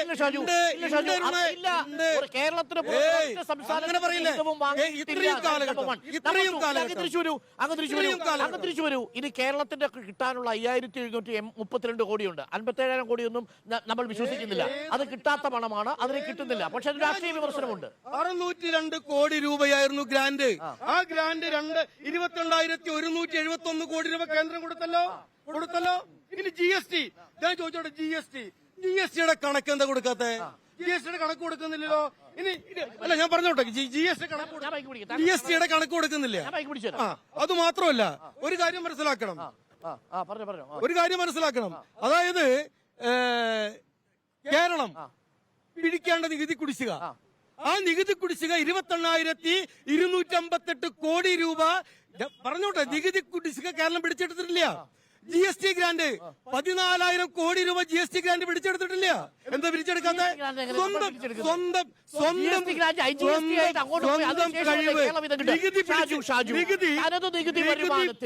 നികുതി വരുമാനത്തിൽ കേരളത്തിൽ വർധനമുണ്ടായിട്ടുണ്ട്. 18,000 കോടിയുടെ വർധനവ് കേരളത്തിന്റെ തനത് നികുതി വരുമാനത്തിൽ ഉണ്ടായിട്ടുണ്ട്. ചെലവ് കുറഞ്ഞിട്ടുണ്ട്. അതൊക്കെ നമ്മുടെ മുന്നിലുള്ള കണക്കാണ്. എന്റെ ചോദ്യം ഇതാണ്, കേന്ദ്രം കേരളത്തിന് 5732 കോടി മറ്റോ കൊടുക്കാനുണ്ടെന്ന് പറയുന്നു. അതിൽ ഏറ്റവും പ്രധാനപ്പെട്ടത് ദുരിതാശ്വാസ സഹായമായിരുന്നു 138 കോടി, കിട്ടിയിട്ടില്ല. സ്റ്റേറ്റ് ഡിസാസ്റ്റർ ഫണ്ട് 69 കോടി, കിട്ടിയിട്ടില്ല. ക്യാപിറ്റൽ ഇൻവെസ്റ്റ്മെന്റ് സ്പെഷ്യൽ അസിസ്റ്റൻസ് 1925 കോടി, കിട്ടിയിട്ടില്ല. ഭക്ഷ്യസുരക്ഷാ പദ്ധതി 790 കോടി, കിട്ടിയിട്ടില്ല. ഗ്രാമവികസന ഗ്രാന്റ് 760 കോടി, കിട്ടിയിട്ടില്ല. നഗരവികസന ഗ്രാന്റ് 700 കോടി, കിട്ടിയിട്ടില്ല. ഇന്നും ഉന്നത വിദ്യാഭ്യാസ മന്ത്രി പറയുന്നു UGCയുടെ ശമ്പള പരിഷ്കരണത്തിന്റെ കുടിശ്ശികയായിട്ട് 750 കോടി രൂപയ്ക്ക് 2 തവണ കത്തെഴുതിയത് കള്ളം പറയുകയാണ് നിർമ്മലാ സീതാരാമൻ. പൊതുവിദ്യാഭ്യാസ വകുപ്പ് ഡയറക്ടർ അദ്ദേഹം പറഞ്ഞത് എന്താ? ഉച്ചക്കഞ്ഞി വിതരണം ചെയ്യുന്നതിൽ 32 കോടി രൂപ കേന്ദ്രം കൊടുത്ത പണം ചെലവഴിച്ചിട്ടില്ല. പൊതുവിദ്യാഭ്യാസ ഡയറക്ടർ പറഞ്ഞാണ്. ചോദിച്ച ചോദ്യങ്ങൾക്കല്ല ഷാജുമോൻ മറുപടി പറയുന്നത്. കേന്ദ്ര ഗവൺമെന്റ് വിവിധ മേഖലകളിലായി നമുക്ക് തടഞ്ഞു വെക്കപ്പെട്ട പണത്തിന്റെ കണക്ക് അരുൺ ഇവിടെ കൃത്യമായി എണ്ണി പക്ഷെ അതൊക്കെ 5132 കോടി രൂപ മാത്രമേ ഉള്ളൂ. GST ഉൾപ്പെടെ കേരളത്തിലെ വികസന പ്രവർത്തനങ്ങൾ, ഇപ്പൊ കേരളത്തിലെ ഈ മന്ത്രിസഭയെ ജനപ്രിയമാക്കുന്നതിൽ പിന്നെ ലോകത്തിനെ തന്നെ ശ്രദ്ധയാകർഷിക്കുന്ന തരത്തിൽ ധാരാളം സാമൂഹിക ക്ഷേമ പ്രവർത്തനങ്ങളും വികസന പ്രവർത്തനങ്ങളും കേരളത്തിൽ നടക്കുന്നുണ്ട്. ഈ പ്രവർത്തനങ്ങളുടെ അടിസ്ഥാനം എന്ന് പറയുന്ന പണമാണ്. ആ പണം കണ്ടെത്താൻ പലവിധ വഴികളുണ്ട്. എന്നാൽ നമുക്ക് ചില പരിമിതികളും നിയന്ത്രണങ്ങളും വന്നു ചേരുന്നു. അപ്പൊ ചില സ്ഥലങ്ങളിൽ നിന്ന് പണം കടം എടുക്കേണ്ടതായിട്ട് വരും. ആ കടമെടുക്കാനുള്ള പരിധി പോലും നമ്മുടെ പാർലമെന്റ് പാസാക്കിയ ധന ഉത്തരവാദിത്ത നിയമം അനുസരിച്ച് നമ്മുടെ സംസ്ഥാനത്തിന്റെ വരുമാനത്തിന്റെ 3% കടം സ്വീകരിക്കാൻ അനുമതിയുണ്ട് നിയമപരമായി. എന്നാൽ കേന്ദ്ര ഗവൺമെന്റ് ഏകപക്ഷീയമായി രാഷ്ട്രീയ പ്രേരിതമായി തീരുമാനിച്ചു 3% ഇനി കടം നിങ്ങൾ സ്വീകരിക്കേണ്ടതില്ല. അത് 1.5% ഞങ്ങൾ ചുരുക്കുന്നു. കടമെടുപ്പ് പരിധി പോലും രാഷ്ട്രീയ പരിഗണനയോടെ വെട്ടിക്കുറച്ചവരാണ് കേന്ദ്രം ഭരിക്കുന്ന BJPയുടെ ഗവൺമെന്റ്. 4 കോടി ലക്ഷം രൂപ കടം വരുത്തി BJP ഗവൺമെന്റ് ആണോ? മറുപടി പറയുന്നത് കേരളത്തിലെ പൊതുകടം എന്ന് പറയുന്നത് ഇടതുപക്ഷ ജനാധിപത്യ മുന്നണി ഉണ്ടാക്കിയ ഗവൺമെന്റ് ഉണ്ടാക്കിയ കടമല്ല. 957 ശേഷം കേരളത്തിന്റെ സാമൂഹിക പുരോഗതിക്ക് വികസന പ്രവർത്തനങ്ങൾക്ക് പണം കണ്ടെത്തേണ്ടി വരുമ്പോൾ പണം കടം സ്വീകരിക്കേണ്ടതായി വരും. കേന്ദ്ര ഗവൺമെന്റിന്റെ പൊതുകടം എത്രയാണ്? ഷാജു മോനോട് ഞാൻ ചോദിക്കുന്നു, കേന്ദ്ര ഗവൺമെന്റിന്റെ പൊതുകടം എത്രയാണ്? കേന്ദ്ര ഗവൺമെന്റിന്റെ പൊതുകടം ഞാൻ കൃത്യമായി ചോദിക്കുന്നു.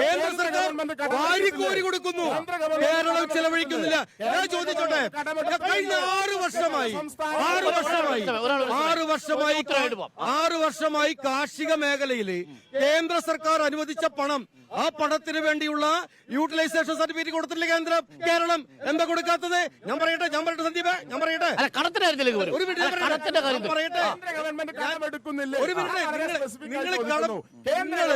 കടം സ്വീകരിക്കുന്നില്ലേ? കടം മാത്രം അല്ലല്ല, വികസന പ്രവർത്തനങ്ങൾക്ക് ഗുജറാത്തിലെ ഗവൺമെന്റ്, ഉത്തർപ്രദേശിലെ ഗവൺമെന്റ്, മധ്യപ്രദേശിലെ ഗവൺമെന്റ് കടമെടുക്കുന്നുണ്ട്. കേരളത്തിലെ ഗവൺമെന്റും കടമെടുക്കുന്നുണ്ട്. കേരളത്തിലെ ഗവൺമെന്റ് കടമെടുക്കുമ്പോ അത് അപരാധവും, ഗുജറാത്തിലെ ഗവൺമെന്റ് പൊതു കടം സ്വീകരിക്കുമ്പോ അത് പിന്നെ സ്വാഗതം ചെയ്യുകയും ചെയ്യുന്നത് ഇവിടെ ഒരു മിനിറ്റ് ഞാൻ പറഞ്ഞോട്ടെ.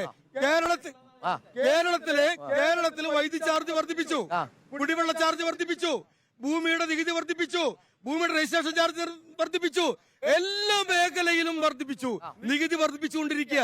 ഈ നികുതി വില കൂടിയില്ലേ? പറയട്ടെ, നിങ്ങൾ കൂട്ടിയില്ലേ? പെട്രോളിനും ഡീസലിനും വില കൂടിയില്ലേ? ഈ സിസ്റ്റത്തിലേക്ക് പോയി വില കൂടിയില്ലേ? പാചകവാതകത്തിന് വില കൂടിയില്ലേ? 2014 400 രൂപയായിരുന്ന പാചകവാതക സിലിണ്ടറിന്റെ വില 1000 രൂപയിലേക്ക്. ഞാൻ പറയട്ടെ, ഈ കേരളത്തിലെ എല്ലാ മേഖലയിലും വലിയ വർധനവുണ്ടായിട്ടുള്ളത്. കുടിവെള്ളം, വൈദ്യുതി ചാർജ്, ഭൂമിയുടെ രജിസ്ട്രേഷൻ, ഭൂനികുതി, അങ്ങനെ എല്ലാത്തിനും നികുതി വർദ്ധിപ്പിച്ച ഗവൺമെന്റ്, ഈ ഗവൺമെന്റ് കർഷകർക്ക് അവർ സംഭരിച്ച നെല്ല്, ആ നെല്ലിന് കൂലി കൊടുക്കുന്നില്ല, കർഷകന്മാർ ആത്മഹത്യ ചെയ്യുന്നു. അതുപോലെ സപ്ലോക്കയില് സാധനങ്ങൾ കൊടുക്കുന്നില്ല. സാധാരണക്കാരായ ജനങ്ങൾക്ക് ഇവിടെ ജീവിക്കാൻ പറ്റുന്ന സാഹചര്യം എല്ലാ മേഖലയിലും. ഒരു സംഭരണത്തിൽ പോലും ഗവൺമെന്റ് കുടിശ്ശിക വരുത്തിയിട്ടുണ്ട്. 1 രൂപ കൊടുക്കാനില്ല.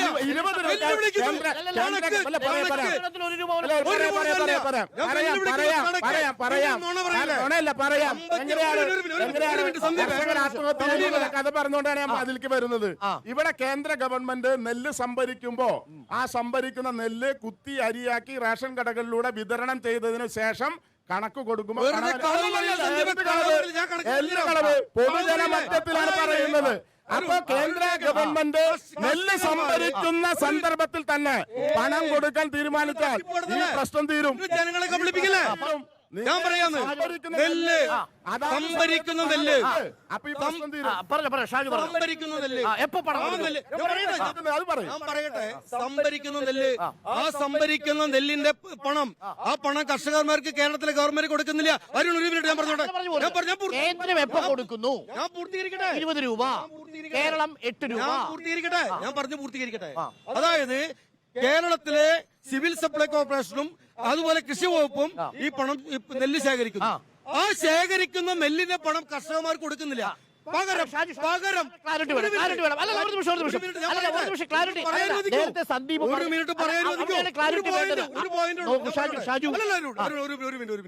ആ നെല്ലിന്റെ പണത്തിന് പകരം ഈ ഗവൺമെന്റ് ചെയ്യുന്നത് കർഷകനെ കൊണ്ട് വായ്പ എടുപ്പിക്കുക. കർഷകനെ വായ്പ എടുപ്പിക്കുക.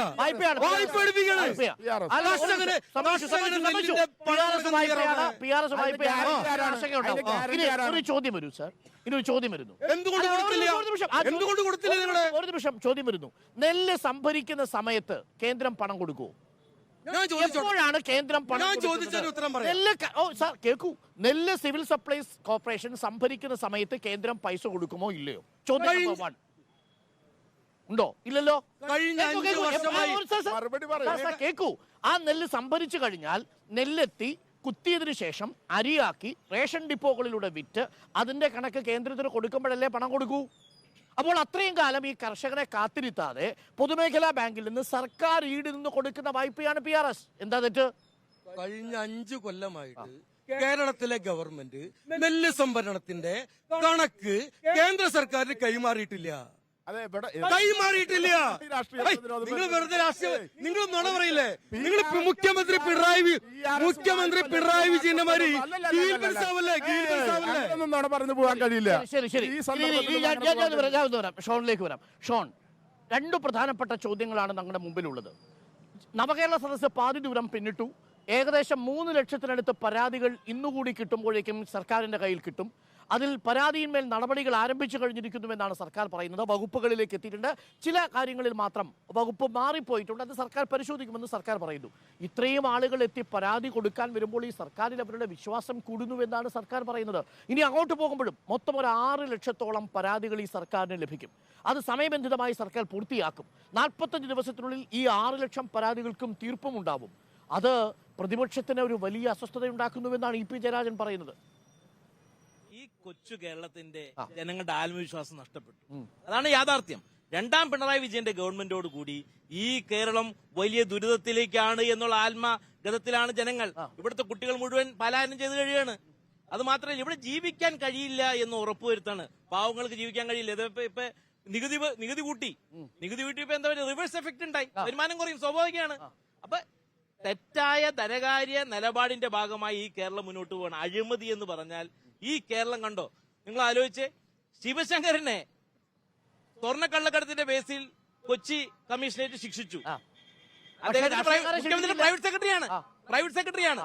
ഞാൻ പറയുന്നത് ഇതുപോലെ കേരളം അഴിമതിയിലേക്ക്, തലവരി പണവുമായി ബന്ധപ്പെട്ട് മാസപ്പടിയുമായി ബന്ധപ്പെട്ട് എല്ലാ നദികളും സമുദ്രത്തിൽ എത്തിച്ചേരുമെന്ന് പറയുന്ന പോലെ എല്ലാ കരാറുകളും എത്തിച്ചേരുന്ന എവിടേക്കാ? പിണറായി വിജയന്റെ കുടുംബവുമായി ബന്ധപ്പെട്ട കരാറിലേക്കാണ്. അതാണ് വിഷയം. ഞാൻ പറയും, ഏത് കരാർ എടുത്തോട്ടെ,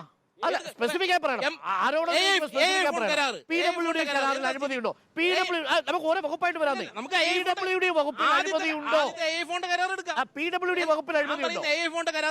ആർട്ടിഫിഷ്യൽ ഇന്റലിജൻസ് ഒടുവിൽ ഇപ്പൊ പ്രതിപക്ഷം നിലപാട് മാറ്റിയത്. ഞാൻ ചോദിച്ച കാര്യത്തിന് നിങ്ങൾ കർണാടകയിലെ ബാംഗ്ലൂരിലെ കമ്പനി പുറത്തു ഈ അവരൊരു മാനനഷ്ട കേസ് ഫയൽ ചെയ്യുമ്പോ എന്താ നിങ്ങൾ പേടിച്ചോടിയത്? ഒരാളും പേടിച്ചോടുന്നില്ല. പിന്നെ ഇപ്പൊ അഴിമതി ആരോപണം ഇല്ലല്ലോ. ഇത് ആരോപണം പറയുമ്പോൾ അത് പറയാനുള്ള മാന്യത കേരളത്തിന്റെ മുഖ്യമന്ത്രിക്ക് വേണ്ടേ? എന്റെ കുടുംബവുമായി ബന്ധപ്പെട്ട് കോൺഫ്ലിക്റ്റ് ഓഫ് ഇൻട്രസ്റ്റ് ഉണ്ടാകുമ്പോൾ അത് ഇല്ല എന്ന് പറയാൻ ബോധ്യപ്പെടുത്താൻ ഒരു ഭരണാധികാരിക്ക് കഴിയില്ലെങ്കിൽ അതിന്റെ അർത്ഥം അഴിമതി പുരണ്ട ഭരണാധികാരിയാണ് കേരളം ഭരിക്കുന്നതിന്റെ അർത്ഥം. Conflict of interest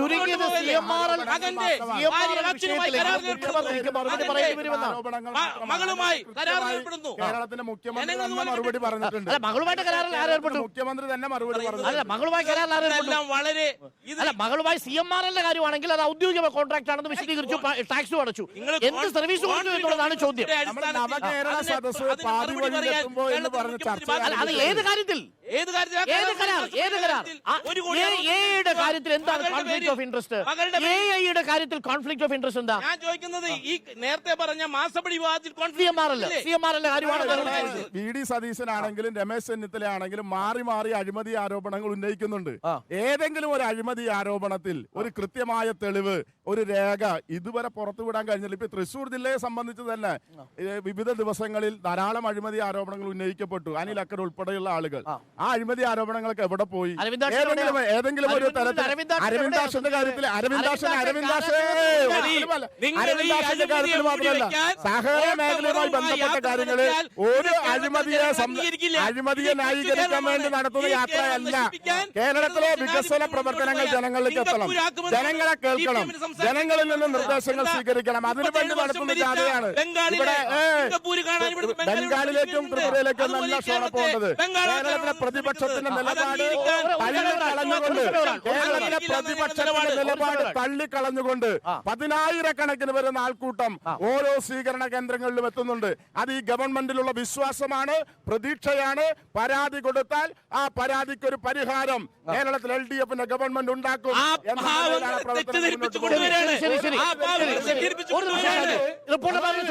jumbo circus കാണാൻ തൃശ്ശൂര് തേക്കിങ്ങാട് പൈതൃകത്തിൽ ആയിരങ്ങൾ വരാറുണ്ട്. അതുപോലെ വരുന്നുള്ളൂ സർക്കസ്. അത്ര ജനങ്ങളെ കബളിപ്പിക്കുന്ന ജംബോ സർക്കസ് വേറെ ഒന്നുമില്ല. ഒരു സർക്കസ് കൂടാരത്തിലെ നായകനാണ് കേരളത്തിലെ മുഖ്യമന്ത്രി. ഇവിടെ ഒരു ജനപക്ഷ യാത്ര നടത്തിയ മുഖ്യമന്ത്രി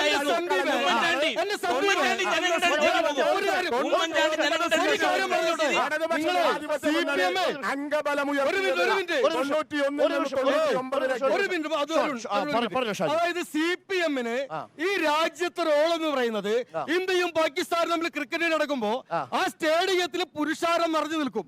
ആ പുരുഷാരത്തില് ഒരു കപ്പലണ്ടി കച്ചവടക്കാരന്റെ റോളാ CPM-ന്. ആ CPM ആണ് പറയുന്നത്.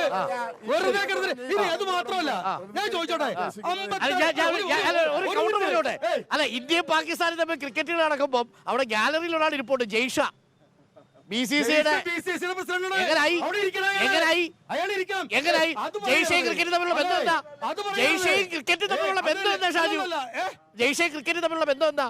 വീണ വിജയനും മുഖ്യമന്ത്രിയുടെ എന്താ ബന്ധം? വീണ വിജയനല്ല, വീണ വിജയൻ മന്ത്രിയാ. നിങ്ങൾ അങ്ങനെ അപമാനിക്കരുത്. അപമാനിക്കല്ല. താങ്കൾ പറയൂ, ക്രിക്കറ്റും ജയ്ഷയും തമ്മിലുള്ള ബന്ധം പറയൂ. അല്ലെ, ക്രിക്കറ്റും BCCI അധ്യക്ഷനും തമ്മിലുള്ള ബന്ധം പറയൂ. നിങ്ങൾ അങ്ങനെ അങ്ങനെ ക്രിക്കറ്റ് പറഞ്ഞോട്ടെ, താങ്കൾ തുടർന്നോളൂ. ഞാൻ പറഞ്ഞോട്ടെ. ഇവിടെ ഇത്രയും നാള് ധനകാര്യമന്ത്രി ബാലഗോപാൽ പറഞ്ഞു 58,000 കോടി രൂപ കേന്ദ്രം കൊടുക്കാൻ കിട്ടാനുണ്ട്. ഒരു മിനിറ്റ്, നിർമ്മല സീതാരാമൻ വന്നു. നിങ്ങളോട് പറഞ്ഞില്ലേ മാധ്യമപ്രവർത്തകരോട്, ആ മൈക്കൊന്ന് ഓൺ ചെയ്യൂ, ഒന്ന് റെക്കോർഡ് ചെയ്യൂ, കേരളത്തിലെ ജനങ്ങളെ കേൾപ്പിക്കൂ. ജില്ലി കാശ് കൊടുക്കാനില്ല, കൃത്യമായി കണക്ക് പറഞ്ഞല്ലോ. അപ്പൊ ബാലഗോപാലൻ പറയുന്നു ഒരു കോമ വിട്ടുപോയി, ഒരു 0 വിട്ടുപോയി. ഇതാണോ കേരളത്തിലെ ധനകാര്യമന്ത്രി പറയുന്നത്? ഉത്തരവാദിത്ത സ്ഥാനത്തിരുന്നു കൊണ്ട് കേരളത്തിലെ ജനങ്ങളെ കബളിപ്പിക്കുന്നു, വിട്ടുകളാക്കുന്നു. ലോക കേരള സഭ ഒന്ന് ആലോചിച്ച് നോക്കിയേ. അവിടെ പാട്ടക്കസേരിൽ പോയിരിക്കുകയാണ്. ഒരു ഗതികേട് കേരളത്തെ അപമാനിക്കല്ല. ശരി. ഇനി റിപ്പോർട്ടർ പറഞ്ഞ ചോദ്യങ്ങളിലേക്ക് കൂടി നമുക്കൊന്ന് വരാം. ഇന്ന് മുബഷീർ ഏറ്റവും ഒടുവിൽ വരുന്നത് ഇരിങ്ങാലക്കുടയിൽ നിന്നാണ്. ഇരിങ്ങാലക്കുടയിൽ മണിപ്പൂരും ക്രൈസ്തവ സംരക്ഷണവുമാണ് മുഖ്യമന്ത്രിയുടെ പ്രധാനപ്പെട്ട ആശയം. അതായത് ക്രിസ്ത്യാനികൾ കൂടുതലുള്ള സദസ്സിൽ സർക്കാർ സഭയാണെന്നുള്ളത് വിട്ടുമാറുകയും അവിടെ രാഷ്ട്രീയ സഭയായിട്ട് മാറുകയും ചെയ്യുന്നുണ്ട്. അല്ല അരുൺ, ഇവിടെ നോക്കിക്കാണേണ്ടത് നമുക്കറിയാം, കേരളത്തിന്റെ നിയമസഭാ തെരഞ്ഞെടുപ്പുകളിലൊക്കെ തന്നെ വലിയ സ്വാധീനമുള്ള മേഖലയാണ് മധ്യ കേരളം എന്നത്. സ്വാഭാവികമായും വടക്കൻ കേരളത്തിൽ നിന്ന് മധ്യ കേരളത്തിലെത്തുമ്പോൾ കൃത്യമായ രാഷ്ട്രീയം മുഖ്യമന്ത്രി പറയുന്നുണ്ടോ എന്നുള്ളതാണ്. ഇന്നത്തെ ആ ഒരു വാർത്ത റിപ്പോർട്ട് ചെയ്ത സമയത്ത്, ഇരിങ്ങാലക്കുടയിലെ നവകേരള സദസ് റിപ്പോർട്ട് ചെയ്ത സമയത്ത് പഴയ ഒരു സംസ്ഥാന സെക്രട്ടറിയാണ് ഞാൻ കണ്ടത്. ഒരുപക്ഷെ കരുവന്നൂർ വിവാദം ഉൾപ്പെടെ പാർട്ടിക്കുണ്ടാക്കിയ ക്ഷീണത്തിന് കൃത്യമായ മറുപടി പങ്കാളിത്തത്തിലൂടെ ഇരിങ്ങാലക്കുടയിലെ ജനങ്ങൾ നൽകി എന്നുള്ളത് വലിയ ആൾക്കൂട്ടമുണ്ടായിരുന്നു. മുഖ്യമന്ത്രി രൂക്ഷമായ ഭാഷയിലാണ് അവിടെ കേന്ദ്ര സർക്കാരിനെയും ഗവർണറെയും വിമർശിക്കുന്നു എന്നുള്ളതാണ്. ഒരു ചോദ്യം എനിക്ക് BJP പ്രതിനിധിയോട് ചോദിക്കാനുള്ളത്. നേരത്തെ അദ്ദേഹം പറഞ്ഞു ജംബോ സർക്കസിന് ആള് കൂടുന്നതിന് തുല്യമാണ് ഈ വിധത്തിൽ CPM-ന്റെ പരിപാടിയിലേക്ക്, അല്ല ക്ഷമിക്കണം, LDF-ന്റെ പരിപാടിയിലേക്ക് ആളുകൾ എത്തുന്നതെന്നാണ്. സർക്കാരിന്റെ പരിപാടി അല്ല, ഞാൻ പറയട്ടെ, അല്ല ഞാൻ തിരുത്തുന്നില്ല, കേരളത്തിലെ അല്ല ഞാൻ തിരുത്തുന്നില്ല LDF-ന്റെ പരിപാടി തന്നെയാണ്. LDF കൺവീനർ കാസർഗോഡ് ഉണ്ടായിരുന്നു. ഞാൻ പറഞ്ഞോട്ടെ, BJPക്ക് ഈ വിധത്തിൽ കേരളത്തിലെ 140 നിയമസഭാ മണ്ഡലങ്ങളിൽ ഇത്രത്തോളം ആളുകളെ പങ്കെടുപ്പിച്ചുകൊണ്ട് ഒരു പരിപാടി സംഘടിപ്പിക്കാൻ കഴിയുമോ എന്നൊരു ചോദ്യം ഒന്നാമതോടെ നിലനിൽക്കുന്നുണ്ട്. രണ്ടാമത് UDF-നോടാണ്. കുറ്റവിചാരണ സദസ്സ് ഇവിടെ നടക്കുന്നുണ്ട്. കുറ്റവിചാരണ സദസ്സുകളിൽ അത്രത്തോളം വേണ്ട വിധത്തിൽ ഭരണവിരുദ്ധ വികാരം ജനങ്ങളിലേക്ക് എത്തിക്കാൻ സാധിക്കുന്നുണ്ടോ എന്ന ചോദ്യം ഉണ്ട് എന്നുള്ളതാണ്. കാരണം കാസർഗോഡ് മുതൽ സംസ്ഥാന സർക്കാർ ഇങ്ങനെ ഒരു പരിപാടി സംഘടിക്കുമ്പോൾ UDF എവിടെയാണ്? UDF ഏതൊക്കെയോ ചില സ്ഥലങ്ങളിൽ പോയി പരിപാടി സംഘടിപ്പിക്കുന്നു എന്നുള്ളതാണ്. അതെ, ഇന്ന് അവധിയുമാണ്. മറുഭാഗത്ത് അല്ല ഞാൻ പറഞ്ഞോട്ടെ, ഉദ്ദേശിച്ചതുപോലെ ആ ഒരു പൊളിറ്റിക്കൽ ടാർഗറ്റിലേക്ക് എത്തി എന്നുള്ളതാണ് ഞാൻ മനസ്സിലാക്കുന്നത്. മധ്യ കേരളത്തിൽ എത്തുന്ന സമയത്ത് വളരെ കൃത്യമായി ഗവർണർക്കെതിരെ വിമർശനം ഉന്നയിക്കുന്നുണ്ട്. കരുവന്നൂരിലെത്തിയ സമയത്ത് എന്തുകൊണ്ട് കരുവന്നൂരിനെ പരാമർശിച്ചില്ല എന്നൊരു ചോദ്യം CPM പ്രതിനിധിയോടുണ്ട്. അതൊരു മറുപടി പറയേണ്ട കാര്യമാണ്. കാരണം പ്രഭാത സദസ്സിൽ ഒന്നും തന്നെ കരുവന്നൂരിൽ ഇരയാക്കപ്പെട്ട ആരും വന്നില്ല എന്നുള്ളതാണ്. 3 ആളുകളോടും ഈ വിധത്തിലുള്ള ചോദ്യങ്ങളുണ്ട്. മറുപടി പ്രതീക്ഷിക്കും. അതായത് ഞങ്ങളെ സംബന്ധിച്ചിടത്തോളം ഞങ്ങള് ഈ കേരള സദസ്സിനെതിരെ, മുഖ്യമന്ത്രിയുടെ യാത്രക്കെതിരെ 2000 കേന്ദ്രങ്ങളിൽ ഞങ്ങള് ജനപഞ്ചായത്തുകള് ജനങ്ങളെ സംഘടിപ്പിച്ചുകൊണ്ട് പ്രകടനവും പൊതുസമ്മേളനവും അടക്കമുള്ള ജനപഞ്ചായത്തുകൾ സംഘടിപ്പിച്ചു കഴിഞ്ഞു. കഴിഞ്ഞ ഒരു മാസമായിട്ട് നടന്നുകൊണ്ടിരിക്കുകയാണ് ഇവിടെ പരിപാടി. സെക്രട്ടേറിയറ്റിന് മുൻപിൽ അഖിലേന്ത്യാ പ്രസിഡന്റ് പങ്കെടുത്ത ലക്ഷക്കണക്കിന് ആളുകളുടെ പരിപാടി അവിടെ നടന്നു കഴിഞ്ഞു ഈ ഇതിനെതിരായിക്കൊണ്ട്. പിന്നെ ഞാൻ ചോദിച്ചോട്ടെ സുഹൃത്തുക്കളെ, ഈ രാജ്യം ഭരിക്കുന്ന പാർട്ടിയെ BJP, ഈ രാജ്യത്ത് ഏറ്റവും കൂടുതൽ സംസ്ഥാനം ഭരിക്കുന്ന പാർട്ടിയെ BJP, ഈ രാജ്യത്ത് ഏറ്റവും കൂടുതൽ സംസ്ഥാനങ്ങളിൽ പ്രതിപക്ഷമായ പാർട്ടിയെ BJP, ഈ രാജ്യത്ത് ഏറ്റവും കൂടുതൽ MP-മാരുള്ള പാർട്ടിയെ BJP, ഈ രാജ്യത്ത് ഏറ്റവും കൂടുതൽ MLA-മാരുള്ള പാർട്ടിയെ BJP, ഈ രാജ്യത്ത് ഏറ്റവും അധികം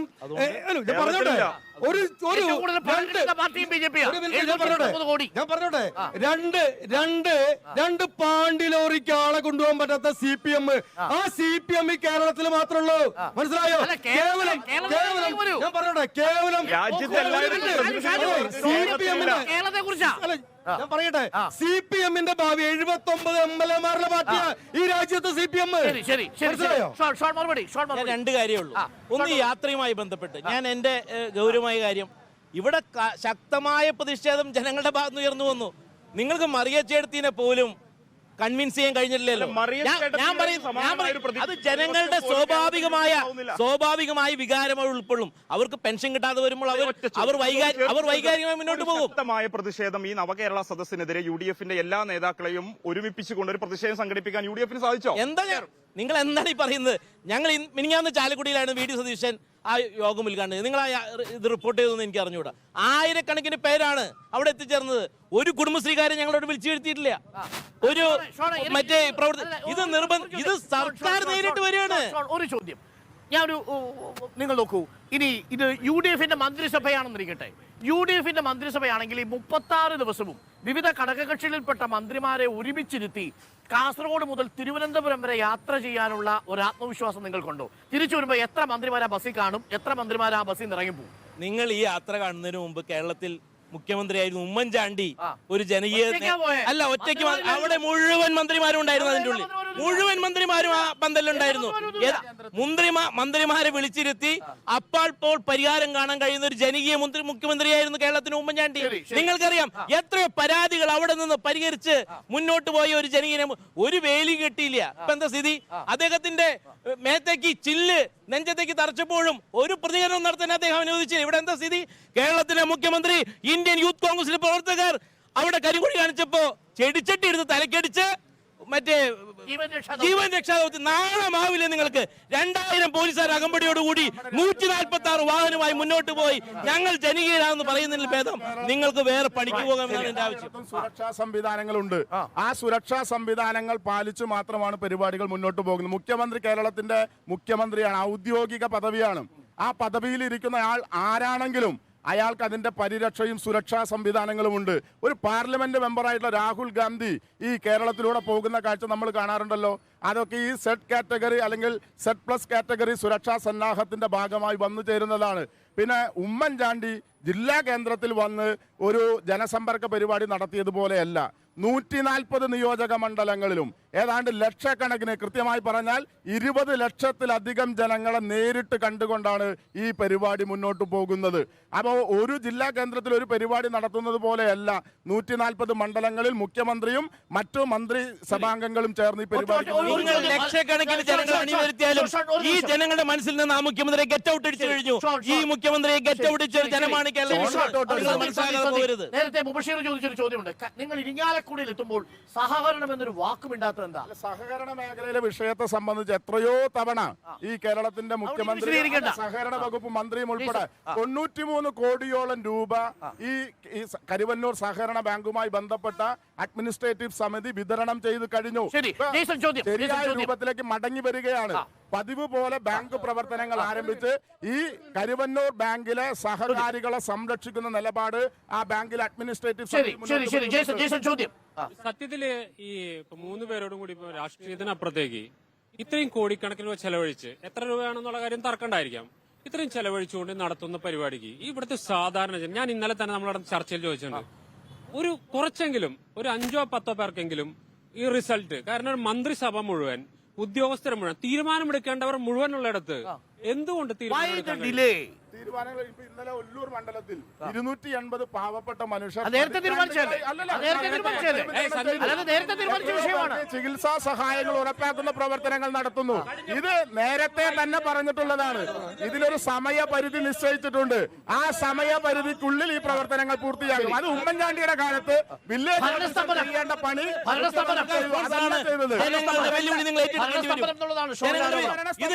ഇത് ലക്ഷക്കണക്കിന് വരുന്ന ഈ സർക്കാർ ഉദ്യോഗസ്ഥർ വെച്ച് പിരിച്ച് നടത്തുന്ന ധനധൂർത്ത് വരുന്ന സദസ്സാണ് ഈ സദസ്സിലെ ജനങ്ങളുടെ. അതായത് ഇദ്ദേഹം പറഞ്ഞു ഇപ്പോ കരുവന്നൂർ തട്ടിപ്പ്, നമുക്കറിയാം കേരളത്തിലെ സാധാരണക്കാരായിട്ടുള്ള പാവപ്പെട്ട ജനങ്ങള്, ആ ജനങ്ങള് തുച്ഛമായിട്ടുള്ള പണം കൊണ്ടുപോയി അവിടെ ബാങ്കിൽ ഡെപ്പോസിറ്റ് ചെയ്യുന്നു. ആ ഡെപ്പോസിറ്റ് ചെയ്ത പൈസ CPM-ന്റെ നേതാക്കന്മാർ കൊള്ളയടിക്കുന്നു. അത് കൊള്ളയടിച്ച് അവർ അന്വേഷണം നടത്തി അതിന്റെ അടിസ്ഥാനത്തിൽ അവർ ജയിലിൽ പോകുന്നു. എന്നിട്ട് പറയുന്നു സർക്കാർ കാശ് കൊടുത്തു. എന്ത് വിരോധാഭാസ പറയുന്നത്? എന്ത് നീതികേട?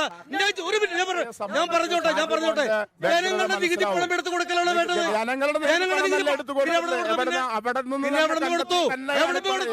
സർക്കാർ എവിടെ കൊടുത്തു? പറയും ഏത് ജനങ്ങളുടെ നികുതി പണം? ഒരു ജനങ്ങളുടെ നികുതി പണവുമല്ല, സഹകരണ മേഖലയിൽ നിന്നാണ് പണം കണ്ടെത്തിയത്.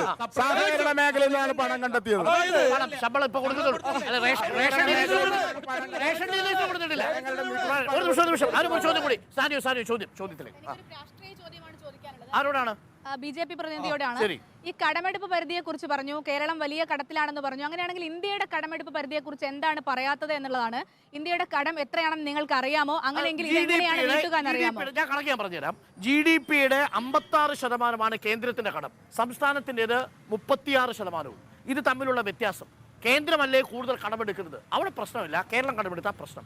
അരുണേ, ഈ മൻമോഹൻ സിംഗിന്റെ ഗവൺമെന്റ് കേരളത്തില് ഈ രാജ്യത്തെ കാലിയായിട്ടുള്ള ഖജനാവ് ഏൽപ്പിച്ചുകൊണ്ടാണ് നരേന്ദ്രമോദിക്ക് ഏൽപ്പിച്ചുകൊണ്ട് പോയത്.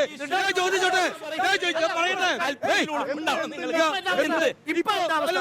65 രൂപയുടെ പെട്രോൾ 110 രൂപയ്ക്ക് കൊടുത്തു കഴിഞ്ഞിട്ട് പറയാണ് കടക്കണിയിലാണെന്ന്. നിങ്ങൾ അധിക്ഷേപിക്കില്ലേ? അരുണ്, 153 ലക്ഷം കോടി രൂപയുടെ കടമാണ് നിങ്ങൾ അങ്ങനെ അധിക്ഷേപിക്കില്ലേ? വസ്തുതയാണ്. 153 ലക്ഷമാണ്. മാർച്ച് 172 ലക്ഷം കോടിയോ? ഞാൻ ചോദിക്കട്ടെ, കഴിഞ്ഞ 9 കൊല്ലത്തിനുള്ളിൽ ഏതെങ്കിലും ഒരു മന്ത്രിയുടെ പേരിൽ, ഏതെങ്കിലും ഉദ്യോഗസ്ഥന്റെ പേരിൽ ഒരു അഴിമതി ആരോപണം വന്നിട്ടുണ്ടോ? ഞാൻ ചോദിച്ചോട്ടെ, 10 കൊല്ലക്കാലം കോൺഗ്രസ് ഭരിച്ചപ്പോ ഇവിടെ അഴിമതി എന്തായിരുന്നു? എത്ര അഴിമതിയായിരുന്നു? ഈ രാജ്യത്തിന്റെ ഭൂമി വിറ്റില്ലേ, ആകാശം വിറ്റില്ലേ, പാതാളം വിറ്റില്ലേ? ഇത് കേന്ദ്രമന്ത്രിമാരടക്കമുള്ള മന്ത്രിമാര് ജയിലിലേക്ക് പോയതല്ലേ? വെക്കുന്നില്ലേ? പൊതുമേഖലാ സ്ഥാപനം വെക്കുന്നില്ലേ? ഇത് ഇന്ത്യയിൽ വിൽക്കാൻ എന്തുണ്ട് ബാക്കി? ഷാജു, ഇന്ത്യയിൽ വിൽക്കാൻ എന്തുണ്ട് ബാക്കി? അരുൺ, നിങ്ങൾ അധിക്ഷേപിക്കരുത്. ഈ രാജ്യത്തിന്റെ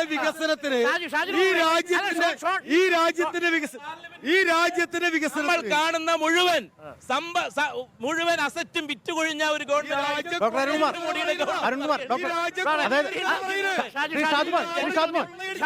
ജനങ്ങൾ കാണുന്നുണ്ട്. നിങ്ങൾക്ക് രണ്ടാമത്തെ അധികാരമാണെങ്കിൽ നരേന്ദ്രമോദി രണ്ടാമത് ഒന്ന്, പിണറായി വിജയൻ രണ്ടാമത് ഒന്ന് കള്ളത്തരത്തിന് ലൈസൻസ് ആണെന്ന് വിചാരിച്ചു. അധികാരം രണ്ടാമത് അധിക്ഷേപിക്കുന്നേ ഇല്ല. കടമുണ്ടോ? അധിക്ഷേപിക്കുന്നില്ല. കടമുണ്ടോ? കേന്ദ്രത്തിന് കടമുണ്ടോ? ഞങ്ങളെ സംബന്ധിച്ചിടത്തോളം കാലിയായ ഖജനാവ് ഏറ്റെടുത്തുകൊണ്ട് ഈ രാഷ്ട്രത്തിന്റെ സമ്പദ് വ്യവസ്ഥയില് പുരോഗതി കൈവരിക്കാമെങ്കിൽ കോവിഡ് കാലഘട്ടത്തില് ലോകരാഷ്ട്രങ്ങള് ചീട്ടുകൊട്ടാരം പോലെ തകർന്നടിച്ചപ്പോൾ പിടിച്ചുന്ന രാഷ്ട്രം ഭാരതമായിരുന്നു. കടമുണ്ടോ? മറുപടി മാത്രം മതി. കടമുണ്ടെങ്കിൽ വീട്ടാൻ തന്റെ പ്രധാനമന്ത്രി ഈ രാജ്യത്തിലുണ്ട്. അത് തന്നെയാ സംസ്ഥാനവും പറയുന്നത്. അത് ഷാജി, ചോദ്യം ഇതാണ്. നമ്മൾ കടത്തിനെ കുറിച്ച് പറയുമ്പോൾ കടം ഉണ്ടോ ഇല്ലയോ എന്നതാണ് ചോദ്യം. നോക്കൂ, ഈ കടം കൂടുന്നത് ഒരു മന്ത്രി രാജ്യത്തുണ്ട്, പിന്നെ നാഥനുണ്ട്. അതല്ലേ LDF പറയുന്നത്. ഇവിടെ മുഖ്യമന്ത്രി ഉണ്ട്. ഇവിടെ കേരളത്തിന് കടമെടുക്കാം. ഒരു കാര്യം പറഞ്ഞു, ഞങ്ങൾ 9 കൊല്ലത്തെ പ്രോഗ്രസ് റിപ്പോർട്ട് പുറത്തിറക്കി. 9 കൊല്ലത്തെ നരേന്ദ്രമോദിയുടെ 9 കൊല്ലത്തെ ഭരണഘടന പുറത്തിറക്കി. തന്റെ ഇടമുണ്ടെങ്കിൽ, കഴിവുണ്ടെങ്കിൽ 7 കൊല്ലത്തെ പിണറായി വിജയന്റെ പ്രോഗ്രസ് പറഞ്ഞുകൊണ്ടിരിക്കുന്നുണ്ട്. എന്ത് നവകേരളം? വേളകളിൽ ഓരോ വർഷവും പ്രോഗ്രസ് കാർഡ് പുറത്തിറക്കുന്നുണ്ട്. എല്ലാ വർഷവും പ്രോഗ്രസ് കാർഡ് പുറത്തിറക്കുന്നുണ്ട്. 2021 നിയമസഭാ തെരഞ്ഞെടുപ്പ് സമയത്ത് 600 വാഗ്ദാനങ്ങളിൽ 580 നടപ്പിലാക്കിയതാണ്. ഇന്നലെ പൊതുവിദ്യാഭ്യാസ ഡയറക്ടർ പറഞ്ഞു കഴിഞ്ഞു. അതുകൂടി പറഞ്ഞിട്ടുണ്ട്. അല്ല, അതിനെ സംബന്ധിച്ച് പറഞ്ഞിട്ടുണ്ടല്ലോ. നടന്ന വർത്തമാനങ്ങളെ സംബന്ധിച്ച് പറഞ്ഞിട്ടുണ്ട്. ഇത് ഒരു സുപ്രഭാതത്തിലുണ്ടായ വിജയ ശതമാന വർധനവല്ല. 2000 മുതൽ പിന്നെ ക്രമാനുഗതമായി ഓരോ വർഷവും വർദ്ധിച്ചു വരുന്നത്. അല്ലല്ലോ അരുണ്, 2000 മുതൽ 2023 വിദ്യാഭ്യാസ രംഗത്ത് നല്ല മാറ്റമുണ്ടായി എന്നുള്ളത് നമ്മുടെ എല്ലാം അനുഭവങ്ങളിലുണ്ട്. 17,000 സീറ്റാണ് ഉന്നത വിദ്യാഭ്യാസ വിദ്യാഭ്യാസ മേഖലയിൽ ഒഴിഞ്ഞെടുക്കുന്നത് 17,000 സീറ്റ്. ബന്ധപ്പെട്ട് എത്ര പൊതുവിദ്യാലയങ്ങളിൽ പോയി നിങ്ങൾക്ക് അവിടെ വിസ്മയകരമായ വികസന പ്രവർത്തനം കാണാൻ അവിടെ വലിയ മാറ്റം ഉണ്ടായി. ശരി ഒരു നിമിഷം ചെമ്പുച്ചറ സ്കൂളിന്റെ കാര്യം ഒന്ന് പറയാൻ പറയാ അതിന്റെ കുഴപ്പാ പൊളിച്ച് ആകെ പണിന്റെ വന്നില്ലേ ചെമ്പുച്ചറ സ്കൂള് വിദ്യാഭ്യാസത്തെ കുറിച്ച് ഞാൻ പറയണത് കഴിഞ്ഞ ചർച്ചയിൽ നമ്മൾ പറഞ്ഞൊരു കേസ് എന്ന് വെച്ച് കഴിഞ്ഞാൽ ഇവിടുന്ന് എല്ലാവരും വിദേശത്ത് പോവാണ്. ഈ വിദേശത്ത് 10,000-ഓളം ആളുകൾ ഒരു വർഷം പോകും. നമ്മുടെ കുട്ടികൾ പോകുന്ന അവിടുന്ന് ബംഗാളികളോടെ വരുന്നു. ഇത് ഇവിടെ വരുമാനം ഉള്ളതുകൊണ്ടാണ് ഇങ്ങോട്ട് വരുന്നത്. നമ്മുടെ കുട്ടികൾ അങ്ങോട്ട് പോണെങ്കിൽ വെറുതെ പോകാൻ പറ്റില്ല എന്നറിയാലോ. അത്യാവശ്യം നല്ല വിദ്യാഭ്യാസം ഉണ്ടെങ്കിൽ മാത്രം പോകാൻ പറ്റും. അവർ പുറത്തു പോകുന്നത് ഇവിടുത്തെ മികച്ച വിദ്യാഭ്യാസത്തിന്റെ ലക്ഷണം. അപ്പൊ ഈ അവര് പറഞ്ഞു അന്ന് അതെ ഒറ്റ ചോദ്യം, നമുക്ക് ഇവിടുന്ന് അങ്ങോട്ട് പോകുന്ന ഒത്തിരി ടെസ്റ്റുകളും ഒത്തിരി കാര്യങ്ങളുണ്ട്. അതൊക്കെ പാസ്സായിട്ടാണ് കേരളത്തിലെ കുട്ടികൾ വിദേശത്ത് പോകുന്നത്. കഴിവുണ്ടായിട്ട് തന്നെയാണ് പോകുന്നത്. അപ്പൊ ഈ ബംഗാളിലുള്ളവർക്ക് അങ്ങോട്ട് പോകൂടെ? ആ കഴിവ് അവരങ്ങോട്ട് പോകണം. ആ കഴിവ് ഇവിടെ കാണിക്കാൻ അവർ സ്ഥല സൗകര്യം ഇല്ല. അതുകൊണ്ട് അവര്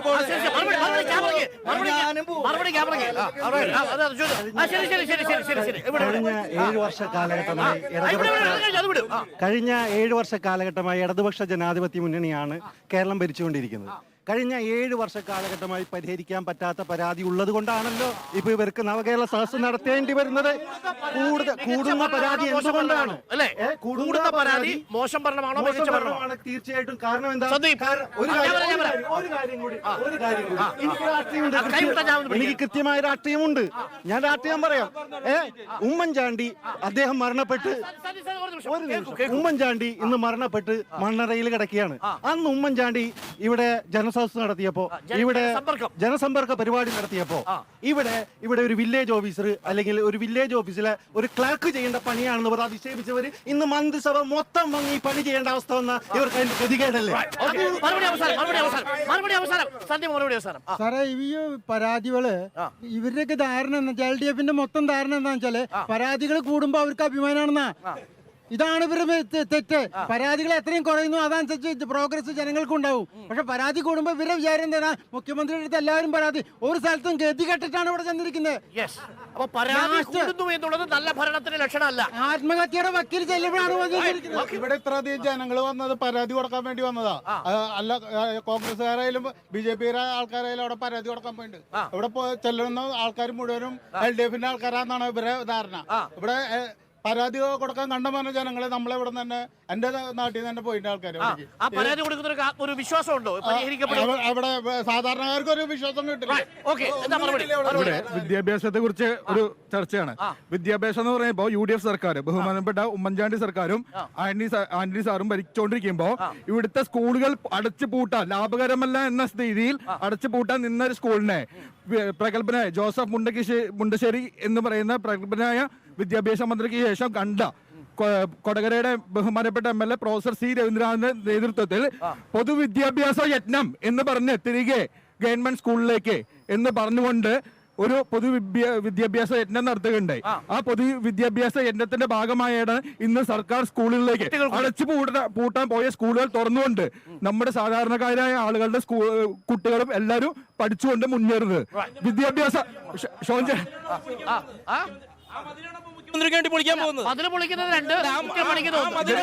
ഇതിന് ആൻസർ പറയൂ. മതില് പൊളിച്ചു കഴിഞ്ഞാൽ മതില് പണിയും, മതില് പൊളിച്ചു കഴിഞ്ഞാൽ മതില് പണിയും, മതില് പഠിച്ചു കഴിഞ്ഞാൽ എന്തായാലും ജനങ്ങൾ. അപ്പൊ ഈ പൊതുവിദ്യാഭ്യാസ യജ്ഞത്തിലേക്ക് നിങ്ങൾ ഷോൺചേട്ടാ നിങ്ങൾ അടച്ചുപൂട്ടാൻ നിന്നിരുന്ന സ്കൂളുകളെ ലാഭകരമല്ല എന്ന് പറഞ്ഞ രീതിയിൽ അടച്ചുപൂട്ടാൻ നിന്ന സ്കൂളുകളെ വീണ്ടും ചെമ്പുച്ചിറ സ്കൂള് പറയാം. ചെമ്പുച്ചിറ സ്കൂളുകള്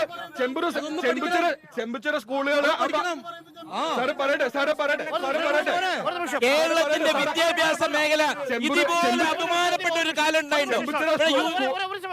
ചെമ്പുച്ചിറ സ്കൂളിൽ കരാറ് കൊടുത്ത കരാറുകാരനെയും മിസ്റ്റേക്ക് പറ്റിയപ്പോൾ ആ കരാറുകാരനെ മാറ്റി ആ കരാറുകാരെ മാറ്റി പുതിയ സ്കൂളുകളാക്കി.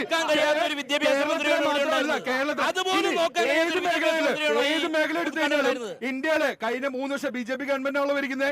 ഈ 3 വർഷത്തെ ഇന്ത്യയിലെ ഏറ്റവും മികച്ച വിദ്യാഭ്യാസ 9 കൊല്ലമായിട്ട് ഏറ്റവും മികച്ച വിദ്യാഭ്യാസ സംസ്ഥാനമായിട്ട് ആര് തെരഞ്ഞെടുത്തിരിക്കുന്നത്? കേരളത്തെയാണോ?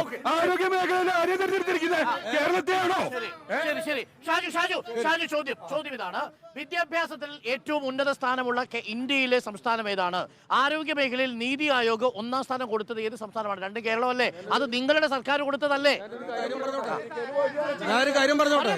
അദ്ദേഹം പറഞ്ഞല്ലോ, അതായത് ഒരു മിനിറ്റ്, അതായത് പറഞ്ഞോ ഇപ്പോ വിദ്യാഭ്യാസം ആരോഗ്യം കൊടുത്തത് നീതി ആയോഗല്ലേ? ഞാൻ പറഞ്ഞോടാണ്.